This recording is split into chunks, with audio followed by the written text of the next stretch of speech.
लेके चलना है कि हमने जो है वो इसको नीट कॉपी में सारा रिकॉर्ड करके चलना है, ठीक है।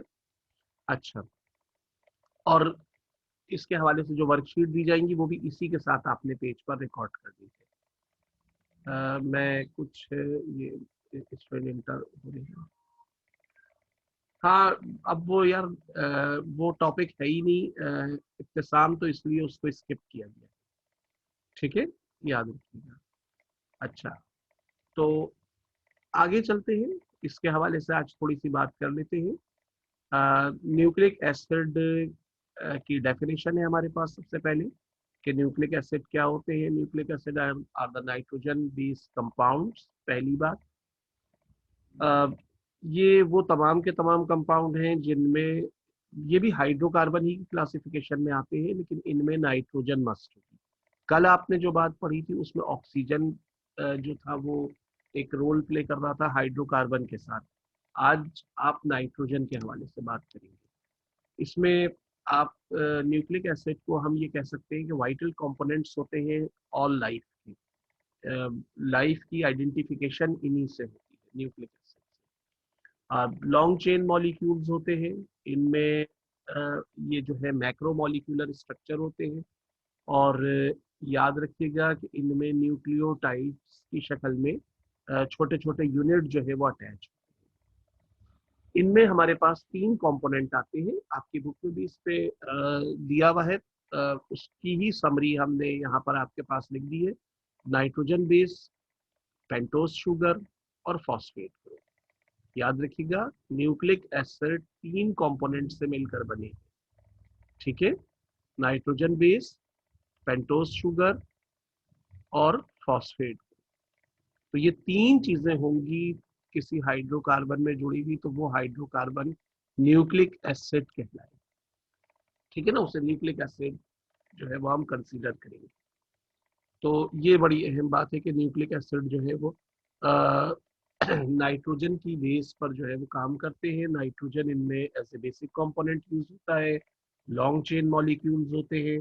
और नाइट्रोजन के अलावा इनमें एक पेंटोज शुगर है। अब पेंटोज शुगर कल ओके हो गई थी, इसलिए उसमें आपको कोई परेशानी नहीं होनी चाहिए।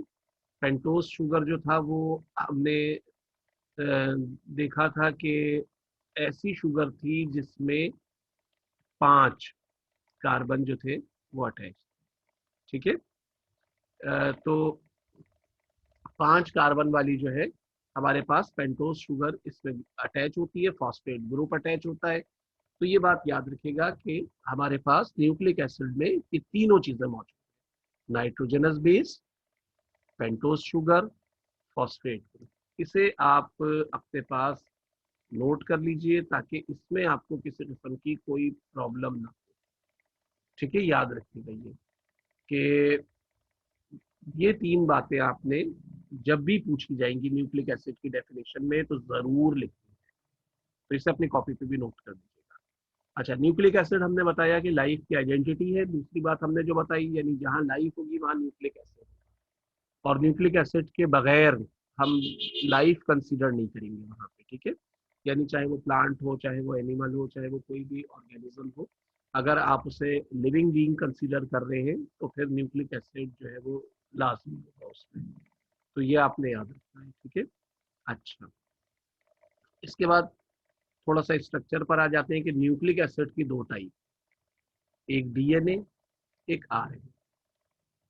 दोनों के स्ट्रक्चर यहाँ आपके सामने मौजूद है। डीएनए जो है वो एक ऐसा स्ट्रक्चर है जिसमें दो स्ट्रैंड जो है वो एक हेलिक्स बनाते हैं, जबकि आरएनए जो होता है वो सिंगल स्ट्रैंड होता है। अब डीएनए अनजिप होकर आरएनए में तब्दील हो सकता है, और फिर दोबारा से वो नए कोड्स के साथ मिलता है।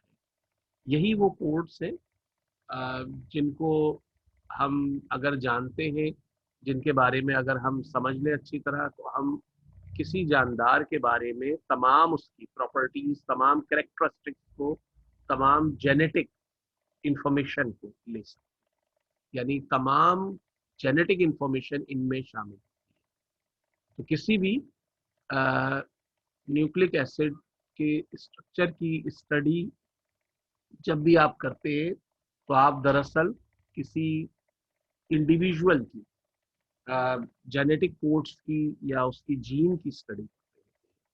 तो ये याद रखिएगा कि इस हवाले से फिर ये बहुत ही अहम हो जाता है, तो इसलिए इसको यहाँ पर शामिल किया गया है। अच्छा, यहाँ पर इसके शामिल करने का मकसद ये नहीं है कि हम जो है वो ये समझें कि ये क्योंकि फूड वाला टॉपिक चल रहा है तो ये फूड का कोई कंपोनेंट है, नहीं, ये लाइफ के बेसिक कंपोनेंट्स, ठीक है ना, यानी लाइफ इनके बगैर मुमकिन नहीं, तो इसलिए यहाँ पर इसे शामिल किया। अच्छा, यहाँ तक अगर बात क्लियर है और किसी किस्म का कोई सवाल नहीं है तो हम आगे चलते हैं। हमने अभी तक न्यूक्लिक एसिड की डेफिनेशन की बात की है और दोनों टाइप के हमने अभी सिर्फ नाम बताए, डीएनए, आरएनए, और उनके स्ट्रक्चर आपके सामने है। तो यहाँ तक, और अगर यहाँ तक कोई सवाल आ रहा है तो बिल्कुल पूछ लीजिए। क्लियर है? ठीक है, ठीक है, ठीक है, ठीक है। अब्दुल रहमान बिन फजल, आप देर से आए हो बेटा, हाँ क्लियर हो गया है, ठीक है, चलो अच्छी बात, गुड। अच्छा, रिपीट, ठीक है। बस रिपीट क्या है, बस ये मैं, जो देर से आए हैं 3 स्टूडेंट हमारे पास, वो फिर से सुन लें कि हम बात कर रहे हैं आज थोड़ी सी डीएनए के हवाले से, और उसमें हमें सबसे पहले उसकी बेसिक पर जाना पड़ता है कि वो बनता किससे है, तो वो न्यूक्लिक एसिड। न्यूक्लिक एसिड वो हाइड्रोकार्बन होते हैं जिनमें बेस कंपाउंड जो होता है वो नाइट्रोजन। कल हमने जिन हाइड्रोकार्बन की बात की थी उनमें ऑक्सीजन, कार्बन और हाइड्रोजन के बाद तीसरे नंबर पर जो इंपॉर्टेंट था या बेस कंपाउंड था वो ऑक्सीजन था, लेकिन आज हमारे पास नाइट्रोजन है। तो नाइट्रोजन अगर बेस कंपाउंड होगा तो फिर ये कहलाएगा न्यूक्लिक एसिड। दूसरी बात हमने बताई कि लाइफ के लिए बहुत इंपॉर्टेंट है क्योंकि सारा जेनेटिक कोड इसके अंदर होता है, लाइफ इसी के अकॉर्डिंग चलती है, और जिंदगी के जितने पैटर्न होते हैं वो सब के सब इसमें प्री डिफाइन होते हैं, और यही हमारे मेटाबॉलिज्म को कंट्रोल करता है। आपकी एज में 25 साल तक, 20 से 25 साल तक मेटाबॉलिज्म जो होता है वो इस तरह होता है कि एनाबॉलिज्म जो है वो तेज होता है और कैटाबॉलिज्म जो है वो स्लो होता है, यानी बनने का अमल बहुत तेज होता है, आप ग्रो कर रहे होते हैं तेजी से। फिर उसके बाद ऑलमोस्ट कोई 30 से 50 साल, 45 साल तक आपका दोनों बराबर हो जाते हैं, ये एनाबॉलिज्म और कैटाबॉलिज्म। ये वो अरसा होता है जिस दौरान आपके चेहरे में, आपकी जिसामत में, आपकी बॉडी में इतना चेंज नहीं आता। फिर उसके बाद जो है वो एजिंग शुरू होती है, बुढ़ापा जिसे हम कहते हैं, यानी फिर उसके बाद जो है वो एनाबॉलिज्म का रेट कम होना शुरू हो जाता है और कैटाबॉलिज्म बढ़ना शुरू हो जाता है। कैटाबॉलिज्म मतलब सेल के टूटने का अमल, एनाबॉलिज्म सेल के बढ़ने का अमल। अब ये सारा कुछ जो हो रहा है ये किसकी कोडिंग पर हो रहा है, ये इसी की कोडिंग पर हो रहा है, न्यूक्लिक एसिड के डीएनए या आरएनए की कोडिंग पर हो रहा है। तो इसीलिए दुनिया में बहुत ज्यादा रिसर्च इस पर हो रही है, और बिलखसूस चाइना में और यूरोप में, कि जहां पर वो चाह रहे हैं कि किसी तरह से हम इसकी कोडिंग को डिकोड करके एजिंग के मसले को कंट्रोल कर सके और इंसान जो है वो एक लंबी एज को हासिल कर सके। तो ये सारा चल रहा है मामला। तो ये हमारे पास जो न्यूक्लिक एसिड होते हैं इनका ये काम बड़ा इंपॉर्टेंट होता है, याद रखिएगा, ये हमारे सारे कैरेक्टर्स को करते हैं। इसकी न्यूक्लिक एसिड की हमने जब बात की तो इसमें हमने बताया कि 3 चीजें बड़ी हैं, नाइट्रोजनस बेस, पेंटोज शुगर और फॉस्फेट ग्रुप, ठीक है, ये इनमें मौजूद होंगे। नाइट्रोजन अभी हमने बता दिया, नाइट्रोजन बेस होगी, पेंटोज मतलब पेंटा शुगर, यानी वहां पर 5 कार्बन होंगे उसमें, और फॉस्फेट ग्रुप एक अलग होगा, ठीक है। अच्छा, इसके बाद हमने बात की थी थोड़ी सी इसके स्ट्रक्चर के हवाले से कि अगर 2 स्ट्रैंड पर मुश्तमिल है तो डीएनए है, सिंगल स्ट्रैंड है तो आरएनए है। अब स्पेसिफिकेशन पे बात कर लेते हैं, डीएनए थोड़ा सा देख लें, डीएनए। अच्छा, ये बात नोट भी करते जाइएगा, कॉपी लेके बैठिएगा, मैं बार बार कह रहा हूँ, ठीक है, ये स्लाइड्स में जो कुछ आ रहा है इसे आपने नोट भी करना है। DNA exist in the form of 2 strands, अभी जैसे कि हमने बात की, ट्विस्टेड अराउंड ईच अदर, ठीक है। और हाँ, गुड, शाबाश, good. DNA exist in the form of two strands, ठीक है, दो स्ट्रैंड है। अभी हमने बात की डबल हेलिक्स बना। Each chain is made up of deoxy ribose sugar, याद रखिएगा अहम बात कि कौन सी शुगर है उसमें, है तो दोनों में पेंटोस शुगर, लेकिन यहाँ पर जो डीएनए आ रहा है उसमें डीऑक्सी राइबोज शुगर, ठीक है। फॉस्फेट यूनिट है और नाइट्रोजन बेस है। तीन बातें आपको याद रखनी है, नाम याद रखते हैं। इसी तरह से आपने पेपर में भी लिखना है, जहां अब ये डीएनए आएगा आपने इसी तरह से लिखना है इसे, बस इसके अलावा कुछ नहीं। इसी तरह से आपने इसको अपनी कॉपीज पे, बोर्ड में भी जब ये पूछा जाएगा तो इसी तरह लिखना है। Strands are held together by means of hydrogen bond, और ये जो स्ट्रैंड लगे हुए होते हैं इनमें हमारे पास एक दूसरे को जो ये पकड़ के रखते हैं वो हाइड्रोजन बॉन्ड्स। तो ये हाइड्रोजन बॉन्डिंग जो आपने 9th क्लास में पढ़ी थी वही हाइड्रोजन बॉन्डिंग यहाँ आती है इनके दरमियान, जिसकी वजह से ये जो है वो डबल हेलिक्स की फॉर्म में होता है। फंक्शन इसके अभी मैंने थोड़ी सी बात की थी, DNA can store and transmit all the genetic information. पहली बात, वो स्टोर भी करता है और ट्रांसमिट भी करता है जेनेटिक इंफॉर्मेशन को। जेनेटिक इंफॉर्मेशन के हवाले से जेनेटिक कोड्स बनाता है, ठीक है। उसमें जैसे मैंने एक एजिंग की मिसाल दी, कलर है, बालों के रंग से लेकर के इंसानी कद तक के, बीमारियां, मुख्तलिफ आपकी जो आदतें होती हैं, और सबसे बड़ी बात एजिंग। तो ये सारे जो कोड्स होते हैं जेनेटिक कोड्स कहलाते हैं। और हम जब बोन मैरो ट्रांसप्लांटेशन करते हैं तो वहां पर इन्हीं कोड्स को मैनेज करने की जरूरत होती है, इन्हीं कोड को मैच किया जाता है। तो किसी से जब हम कोई बोन मैरो लेते हैं या कोई ऑर्गन की ट्रांसप्लांटेशन होती है तो वहां पर ये जेनेटिक कोड मैनेज करने जरूरी होते हैं। और फिर तीसरा काम इसका, तीसरा फंक्शन क्या है कि जेनेटिक इंफॉर्मेशन को जनरेशन टू जनरेशन पास करता है। तो हम सब में जो जेनेटिक इंफॉर्मेशन आ रही है वो हमारे आबा और अजदाद से, एंसेस्टर्स से ही आ रही है, और वो इसी तरह से डीएनए के जरिए से ट्रांसफर हो रहा है। तो ये डीएनए के स्ट्रक्चर और फंक्शन के हवाले से बात है। अच्छा जी, इसके बाद बात कर लेते हैं आरएनए के हवाले से।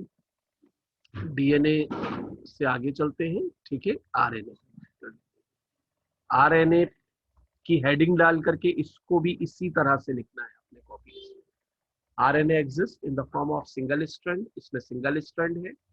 वहां डीऑक्सीराइबोज शुगर थी, यहाँ पे राइबोज शुगर, फॉस्फेट यूनिट है और नाइट्रोजन बेस है। याद रखिएगा यहाँ पर तीन चीज, फॉस्फेट यूनिट और नाइट्रोजन बेस तो सेम है, बस शुगर का फर्क है। एक में डीऑक्सीराइबोज शुगर है इसलिए वो डीएनए कहलाएगा, एक में राइबोज शुगर है इसलिए वो आरएनए कहलाएगा। फंक्शन क्या होगा आरएनए का, कि डीएनए की जो जेनेटिक कोड की इंफॉर्मेशन होगी जो जी डीएनए ने बनाई और ट्रांसमिट की, उसी में ये मॉडिफिकेशन करेगा, उसी हवाले से उसकी इंफॉर्मेशन को लेते हुए न्यू प्रोटीन्स बनाएगा। यानी आप ये समझ लें कि डीएनए का असिस्टेंट है RNA. Receive, reads, decodes and use the genetic information from generation to generation. और ये काम सारे के सारे जो करने होंगे, यानी उसको जो है वो, अब इनकी भी टाइप होती है लेकिन वो बायो में खैर पढ़ाई जाती है। अभी जाहिर है कंप्यूटर के स्टूडेंट भी बैठे हुए हैं तो वो उनको नहीं समझ पाते। mRNA, tRNA, rRNA वगैरह, इनकी जो है वो आरएनए की भी क्लासिफिकेशन होती है। लेकिन अभी क्योंकि आपके पास इतना ही पूछा जाता है और केमिस्ट्री में यही काफी होगा, अगर आप इस तरह से लिख लें तो इतना ही काफी है कि आरएनए का स्ट्रक्चर क्या होगा और फंक्शन। तो ये डीएनए और आरएनए के हवाले से हमने थोड़ी सी बात की। यहाँ तक अगर कोई सवाल आ रहा है जहन में, कोई बात पूछनी चाह रहे हैं आप, तो आप चैट बॉक्स में पूछ लीजिए। अदरवाइज चैट बॉक्स पे एक दफ़ा आप तमाम स्टूडेंट को मैं जहमत दूंगा कि यस लिख दीजिए ताकि मैं आगे चलूँ। यानी यहाँ तक कि अगर बिल्कुल क्लियर है मामला तो फिर हम आगे चलते हैं, ठीक है। ठीक है, अशारिफ बेग क्लियर है, एहतसाम अहमद ठीक है, आप भी क्लियर है, ठीक है, गुड। अली क्लियर है, ठीक है। मुबशर क्लियर है, ठीक है, गुड, सही है। बाकी जी ठीक है, इब्तिसाम खान, ठीक है, बिल्कुल ठीक है, क्लियर है आप भी। हाँ, ये अच्छा रहता है, इस तरह से मैं मुझे पता भी चल रहा है कि आप में से कौन अटेंड कर रहे हैं इसको कितना। तो ऐसा ना हो ना यार कि इसको हाँ कंप्यूटर ऑन करके आप जो है वो फिर भाग जाए तो। ठीक है। स्ट्रैंड वो पिलर्स होते हैं समझे, जिन पे ये बॉन्ड जुड़े हुए हैं। ठीक है ना, वो आप ये समझ लें कि इनके बाइंडिंग स्पाइरल्स होते हैं जिन पर ये जुड़े हुए हैं। और अब्दुल रहमान बिन फजल साथ में नोट भी करते जाइएगा, ठीक है ना इसे। अच्छा, और ठीक है, ठीक। हाइड्रोजन बॉन्ड, हाइड्रोजन बॉन्ड, ये हाइड्रोजन बॉन्ड। हाँ जी, हाइड्रोजन बॉन्ड, ठीक है। हाँ नहीं, मुबशर पता है क्या, अगर बायो के स्टूडेंट है ना तो उनके लिए तो ये टॉपिक बड़ा एक आम सा टॉपिक है, क्योंकि बायो में तो बड़े डिटेल में इस पे बात है बहुत ज्यादा। लेकिन वो वही बात आ जाती है ना कि कंप्यूटर में यार, इस पे इस हवाले से जो कंप्यूटर के स्टूडेंट होते हैं उन्होंने बिल्कुल भी नहीं पढ़ा होता है। तो वो ठीक है, फिर उसमें हम इसीलिए बाज़ चीज़ों को डिटेल में एक्सप्लेन भी कर देते हैं। अच्छा, ठीक है, फिर इससे आगे बात चलते हैं। आप में से सबका मुझे आइडिया हो गया, ठीक है, ओके है। अ, आगे बहुत अहम एक बात आ रही है, ठीक है ना, इसको नोट कीजिएगा, ये बहुत अहम बात है, मैं इसलिए कह रहा हूँ। ये कहलाती है डीएनए फिंगर प्रिंटिंग। ये आम फिंगर प्रिंटिंग से हट करे। अच्छा, एग्जाम में सवाल सेक्शन बी में इस हवाले से जरूर आता है जब डीएनए। अच्छा, सवाल किस तरह के आएंगे वो भी मैं भी आपको बता दूंगा, ठीक है ना। कि उसमें वो एक तो बड़ा अच्छा सा उन्होंने मॉडल आपकी बुक में भी दिया हुआ है कि बुक में बैठ करके देख लीजिएगा उसे, पेज नंबर 101 पर आपकी बुक में उस हवाले से 6 सवाल दिए गए। एक तो है how do DNA and RNA differ in structure, तो वो आपको पता चल गया कि एक का डबल स्ट्रैंड है, एक का सिंगल स्ट्रैंड है। फिर name the kinds of nucleic acid, 2 kinds होती हैं, आपने पढ़ ली, डीएनए और आरएनए। फिर लिखा है right differences between DNA and RNA, वो डिफरेंसेस आपने अभी ऊपर की दोनों स्लाइड्स में देख ली। असल डिफरेंस उनमें शुगर का है। तो अगला सवाल, चौथा सवाल जो है, what is the sugar unit in DNA, तो डीएनए में डीऑक्सीराइबोज शुगर। और what sugar is found in RNA, तो आरएनए में राइबोज शुगर। और which nucleic acid is involved in protein synthesis, तो वो आरएनए प्रोटीन सिंथेसिस में इन्वॉल्व होता है। तो वो ये सवालात के साथ, नहीं नहीं ये शामिल है भाई, ये तो डीएनए फिंगरप्रिंटिंग का टॉपिक बड़ा इंपॉर्टेंट है, इसको एक्सक्लूड नहीं करना आप बिल्कुल भी। ये तो डीएनए के साथ साथ ये मस्ट आते हैं सवालात के साथ, ठीक है ना। वो जो टिडबिट्स हैं वो होती हैं, वो इंफॉर्मेशन वाली होती है। तो वो जहन में रखिएगा, अगर रिलेटेड टू द टॉपिक है तो फिर वो टॉपिक के, क्योंकि वो तो डीएनए के हवाले से बात करेंगे। अब डीएनए के हवाले से ये सारी बातें जो मैंने बताई वो या डिफरेंसेस वो शामिल होंगे, ठीक है ना। तो इसका भी ख्याल रखिएगा कि यहाँ पर ज्यादातर वो बच्चे जो है ना वो तमाम, वो इसको समझ रहे हैं कि तमाम ही वो एक्सक्लूड हो गई हैं, तो वो तमाम नहीं है उसमें। वो उसमें जो डायरेक्टली रिलेटेड नहीं है टॉपिक से वो एक्सक्लूड हुई है। अच्छा, तो ये याद रखिएगा कि इस तरह के सवालात जो है फिर आपने उनको भी मैनेज करना है। और ये टॉपिक सेक्शन बी में ही आएगा आपके पास या सी में, ठीक है ना, ये सेक्शन डी का टॉपिक नहीं है। तो इसलिए आपने इसकी आरएनए की स्लाइड दिखा दो अब्दुल रहमान। अच्छा लो भाई, आरएनए की स्लाइड ये लो देख। हाँ, ये आरएनए की स्लाइड मैंने दोबारा लगा दी है, इसको देख लो एक दफा।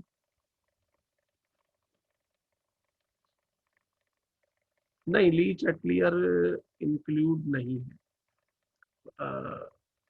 इसीलिए उस पर कोई बात अभी हमने नहीं की थी। हाँ, ये आरएनए की स्लाइड आप कह रहे थे, मैंने आरएनए की स्लाइड दोबारा से लगा दी है ताकि आप उसको देख लें। इस हवाले से कोई हाँ, अब्दुल रहमान बिन फजल, ठीक है, नोट कर लिया ना, बस ठीक, शाबाश। तो बात ये कर रहा था मैं कि इन सवालात को जो सेक्शन बी में आएंगे, आपने ये 6 मॉडल क्वेश्चन इन्होंने दिए हैं, बड़े अच्छे टॉपिक के ही दौरान दिए हैं, इसको जरूर देख लीजिएगा। और इस हवाले से इन्होंने इंक टैंक में भी एक सवाल दिया है, एक दो सवाल है, वो भी बड़े जबरदस्त। अच्छा, बाकी तो इन्होंने वो जो है वो रिव्यू में सवाल दिए हैं क्वेश्चन नंबर 2 में, डिटेल में इसके, और इसके अलावा आगे भी इन्होंने कुछ सवाल वो दिया है, तो वो आपने अच्छी तरह से इस टॉपिक के बाद देख लेने। लेकिन ये जो 6 सवाल थे जो पेज नंबर 101 पर है, इनके जवाब आपने इसी लेक्चर में से इसी तरह से नोट करके अपनी कॉपी पे लिख दें, क्योंकि ये वो 6 सवाल हैं कि जो इम्पॉर्टेंट है इस हवाले से। अच्छा, फिर मैं डीएनए फिंगर प्रिंटिंग पे बात कर लेता हूँ थोड़ी सी। The variation in DNA of individual from the basis of a method for identifying a person from sample of their hair, skin, blood, body fluids or saliva, because DNA sequences are unique for each individual. This method is called DNA fingerprinting. नाम से बाज student confuse होते हैं कि शायद ये आम finger printing की बात कर रहे हैं सर। तो फिंगर प्रिंटिंग भी एक पैटर्न की वो होती है, लेकिन जब बात डीएनए फिंगर प्रिंटिंग की होगी तो ये वो फिंगर प्रिंटिंग नहीं, ठीक है। वो जो हमारी फिंगर्स में डिजाइन होते हैं, ये वो नहीं है। डीएनए फिंगर प्रिंटिंग से मुराद है कि डीएनए टेस्टिंग। अब फॉरेंसिक में ये चीज बड़ी कॉमन हो गई है कि जहां पर हम किसी एविडेंस तक जाने उसको वो कंफर्म करने के लिए या किसी चीज को वो हतमी तौर पर वो देखने के लिए हम डीएनए फिंगर प्रिंटिंग पर आते हैं। तो ये बहुत आसान चीज हो गई है अब, कि जिसमें हम कोई भी एक सैंपल ले लेते हैं, हेयर का, स्किन का, ब्लड का, बॉडी फ्लूइड्स, और उसमें फिर जो है वो चेक कर लिया जाता है कि ये मैच कर रहा है या नहीं कर रहा।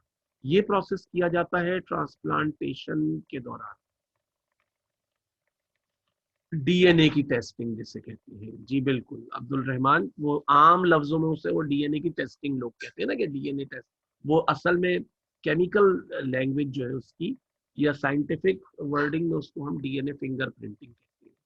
तो डीएनए के को ही क्यों के पढ़ रहे हैं, तो डीएनए को टेस्ट करने का तरीका और ये देखने का। अच्छा, डीएनए फिंगर प्रिंटिंग और डीएनए टेस्टिंग में एक मामूली सा फर्क है। डीएनए टेस्टिंग जो है वो किसी शख्स की इंडिविजुअल होगी, कि भाई इसके डीएनए में क्या जीन में गड़बड़ आ रही है, क्या ऐसा मसला है, कहाँ पर एमाइटोसिस शुरू हो गया है जिसकी वजह से कैंसेरियन सेल डेवलप हो रहे हैं, या इस तरह की कोई भी चीज। और डीएनए फिंगर प्रिंटिंग जो होगी वो याद रखिएगा मैचिंग के लिए होंगी, कि हम जब किसी को कोई ऑर्गन डोनेट कर रहे हैं, किसी से कोई ऑर्गन ले रहे हैं, एक आदमी है वो दूसरे शख्स को डोनेट करता है जब किडनी, तो उसके हवाले से पहले डीएनए फिंगर प्रिंटिंग होती है।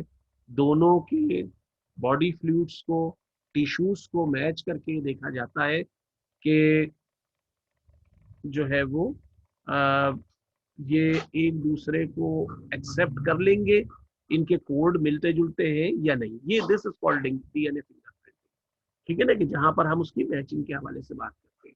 और इसी तरह से हम ये भी देख लेते हैं कि जहां पर कोई वाकया हुआ, कोई ऐसी बात हुई, कोई जुर्म हुआ, तो वहां पर जो हमारे पास मुलजिम है उसके हवाले से, तो ये फॉरेंसिक में आता है कि कितने कोड मैच कर दें। तो इसे मेडिकल साइंस में इस्तेमाल किया जाता है, इसे फॉरेंसिक में इस्तेमाल किया जाता है, इसे डिटेक्शन में इस्तेमाल किया जाता है। कार्बन डेटिंग के मेथड से बहुत ज्यादा अच्छा मेथड जो है, रिलायबल मेथड, वो डीएनए फिंगर प्रिंटिंग है। तो ये हमारे पास एक जो है वो डीएनए के हवाले से आ जाता है। तो बाकी ये टॉपिक कंप्लीट है आपका। इस टॉपिक से रिलेटेड मैंने आपको बता दिए कि जो सवालात थे उनको आपने कॉपी पे कर लेना है, और लेक्चर की डेट डालकर कॉपी वर्क आपने बिल्कुल इसी तरह से मेंटेन, ठीक है ना, उसमें कोई इशू नहीं होना चाहिए, वो आपका साथ साथ चलना चाहिए। बिल्कुल मुझे कोई स्टूडेंट ये ना बोले कि इन दिनों में हम छुट्टियों पे थे और हमारा कॉपी वर्क आपका साथ साथ चलेगा, ठीक है। तो उसका आपने ख्याल रखना है। वर्कशीट, हाँ, ये अब्दुल रहमान, वो हाँ बिल्कुल बिल्कुल बिल्कुल ठीक कह रहे हैं आप। वो मेरा था प्रोग्राम कि मैं आज लेक्चर नहीं दूंगा बल्कि आज वर्कशीट ही भेजने का था प्रोग्राम, लेकिन फिर मैंने जब अपना शेड्यूल देखा तो उसमें फिर वो 2 दिन का आगे भी वो आ रहा था, गैप आ रहा था, लेक्चर नहीं है कल और परसों। तो मैं कल या परसों तुम्हें वो वर्कशीट कार्बोहाइड्रेट से रिलेटेड भेज दूंगा। और फिर डीएनए वाली वर्कशीट जो है ये उसके बाद हम भेज देंगे, ठीक है ना। आसानी से कर लोगे, कोई ऐसा इशू नहीं है। और किसी वर्कशीट में कहीं पे भी कोई प्रॉब्लम हो तो तुमने व्हाट्सएप पे फौरन मुझसे रब्ता करना है। मतलब इन दिनों तुम लोगों ने ऐसे चलना है कि बिल्कुल लगे जैसे तुम्हारे स्कूल चल रहे हैं, तुम्हारी रेगुलर क्लासेस चल रही हैं, और बिल्कुल तुमने उसको अच्छी तरह से समझना है। क्योंकि देखो अब ये टाइम कम हो गया है हमारे पास, अब हम इम्तिहान के काफी करीब आ चुके हैं। तो अब ऐसे मौके पर आपने बिल्कुल रिलैक्स नहीं होना है, इसका आपने बहुत ख्याल रखना है। वो स्टूडेंट जो पेपर आपके नॉर्मल तरीके से होंगे लबी, पेपर का वही सारा होगा, आप पेपर देंगे जो बोर्ड के होंगे। और उसमें अगर कोई स्टूडेंट ये, हाँ बिल्कुल रिटर्न वर्क होगा उसमें, अगर आप ये समझ रहे हो ना कोई कि ऑनलाइन हो जाएंगे या ऐसा नहीं होगा, ये बात याद रखें आप अच्छी तरह से। एक मर्तबा ये स्किप वाला वो करा जा सकता है, 2 मर्तबा नहीं किया जा सकता। 8 क्लास के स्टूडेंट को फर्स्ट ईयर में नहीं भेजा जा सकता, बीच में एक रिटर्न एग्जाम लाजमी होता है। तो आपका ये एग्जाम अब जो है वो होगा, और उसमें वो जाहिर एसओपीस के साथ होगा, आपको दूर बिठाया जाएगा, कम बच्चों को बुलाया जाएगा, शिफ्टें बनेंगी, वो जो भी होगा। और फर्स्ट टर्म की भी अभी पॉलिसी नहीं आई है, फर्स्ट टर्म के भी अभी जो है जिनके रह गए वो होंगे, उसी हिसाब से अपने आप को अपडेट रखें। आपने देखिए पेंडेमिक कंडीशन में मैं बार बार बच्चों को समझाता हूँ कि इसमें आप पुराने उसूलों पे नहीं चले, अपने आप को बिल्कुल हर वक्त रेडी रखें अभी तक के लिए। जैसे आज हम डीएनए तक आ चुके हैं, तो आपको डीएनए तक की स्टडी को बिल्कुल रेडी रखना है कि यहाँ तक कि अगर मेरा कभी भी टेस्ट हो, मुझसे section B, section C, section D के हवाले से कोई बात पूछी जाए तो मैं उसका जवाब दे सकूं। और पेपर का पैटर्न वही होगा आपके, जिस पैटर्न पर मैंने अभी आपको ये पेपर बना के दिया था केमिस्ट्री, ठीक है, फर्स्ट टर्म। तो ये जो आपका अभी पेपर हुआ था इसको संभाल के रखिएगा अपने पास। इसी पैटर्न पर आपका बोर्ड का पेपर आएगा 65। तो इसलिए इन तमाम चीज़ों को कंटिन्यूटी के साथ लेके चले। अगर आपने ये क्लासे भी मिस कर दी, अब और बाकी स्टूडेंट को भी जो दोस्त हैं अपने, उनको ये बताएं कि वो सीरियस होकर क्लासें लें। आपने खुद ये क्लास ली है, आपको अंदाजा हो रहा है कि बहुत सी चीजें हमें समझ में आ रही हैं, बहुत सारी बातें चल रही हैं। और फिर एक तवील अरसे तक आप अगर दोबारा से इससे अलग हट जाएंगे तो भाई बहुत मुश्किल हो जाएगा आपके लिए। तो इसलिए आप रेगुलर बेसिस पर ये क्लासेस लेते रहिए, ठीक है। अच्छा जी, राफे आपको बहुत देर हो गई है आने में, अब तो ये क्लास तकरीबन ख़त्म पर है। बेटा इसका ख्याल रखा करो राफे, कि जो टाइम दिया जाए, आज तो मैं इन कर रहा हूँ लेकिन ये ख्याल रखा करो कि मुझे भी इंस्ट्रक्शन होती है इस हवाले से, और आपकी एचएम भी मौजूद है इस वक्त यहाँ इस क्लास में। तो हमें 5 मिनट बाद लॉक करना होता है क्लासरूम। तो नहीं, तो वो कॉल आप पता करें ना, वहाँ आपकी क्लास टीचर से रब्ता करें फौरन। क्लास टीचर का जिसका नंबर नहीं आपके पास है वो आप मुझसे ले लें व्हाट्सएप पे। वो क्लास टीचर आपको बता देंगे, वो उस हिसाब से वो कर लेंगे। हमारे पास देखिए ये हमें पहले से कहा गया है कि आपने उसी नाम को एंटर करना है जो क्लास में अटैच, जो क्लास में मौजूद है, जिसका क्लास में हमारे पास रिकॉर्ड होगा। तो अगर आप किसी और नाम से या किसी और अकाउंट से, तो फिर वो नहीं, वो मोहम्मद अब्दुल रहमान आपको, वो उस वक्त वो क्लास नहीं हो रही थी, वो जस्ट एक प्रैक्टिस सेशन था जिसमें मैंने जो है वो बुलाया था, तो इसलिए वो थोड़ा सा ऐसा मसला हुआ। तो बाकी इंशाल्लाह अभी आप क्लासें पूरी अटेंड करें, ठीक है।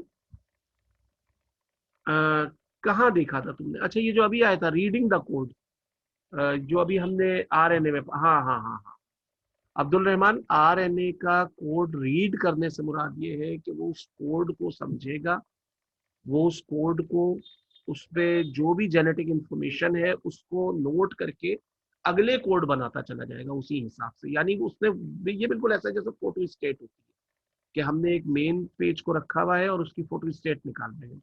तो आरएनए डीएनए वाले कोड की रीडिंग करेगा और फिर उसकी कॉपी करता चला जाएगा, ठीक है। अच्छा जी, तो आज के लिए इतना काफ़ी है। इसको कर लीजिएगा, ठीक है ना आप लोग। और फिर इस हवाले से कोई मसला होगा तो मैं मौजूद हूँ, आपने वो डिस्कस कर लिया। अच्छा जी। नहीं, गायोनाइन थायमाइन वगैरह मुबशर बायो में होते हैं। यहाँ पर मैं उनको बताऊंगा भी तो वो स्टूडेंट के लिए गैर जरूरी हो जाएगा। तो वो बॉन्ड होते हैं डीएनए आरएनए के, लेकिन वो केमिस्ट्री में नहीं ना पूछे जाते हैं, ना आपने उन्हें लिखना है, ठीक है ना। तो वो आपने बायो में वहां उधर उनको डिटेल में लिखना है। यहाँ पर आप बात हाइड्रोजन बॉन्ड तक करेंगे। सिंथेसिस मतलब उसको बनाना, कि वो उसी हिसाब से बनाएगा, रीड करके राइट करके उन कोड्स को समझकर फिर ये प्रोटीन बनाएगा, ठीक है। तो आज के लिए हमें इजाजत दीजिएगा, फिर इसको देख लीजिएगा अच्छी तरह से, ठीक है, इन तमाम चीजों को। बहुत शुक्रिया। अल्लाह हाफ़िज़।